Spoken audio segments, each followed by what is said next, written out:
yan? Si Mari? Sahuran na niya ngayon. Bakit hindi siya nagbabayad ng utang niya? Hello, Mare! Bakit hindi ka nagbabayad ng utang mo? Ang tagal-tagal na niyan. Sahod mo na ngayon. Alam ko na sahod mo ngayon. Bakit hindi ka nagbabayad ng utang mo?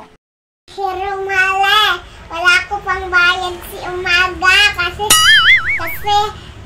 kulang ang bayad ko. Ibig ko 200 muna. Ano ba yan? 200 ibigay mo sa akin? Ibigay ng utang mo ah. Ano? Di pansahod asawa ka. Magsabi ako ngayon. Ay, hindi pwede. Dapat buo na 500, hindi 200. Okay. Papayag ako na 200 ang ibigay mo sa akin. Basta sa susunod na sahod mo ha. Ibigay ka na ng 300, okay? Plus na lang. Pwede. O sige, bukas ha. Sure na yan.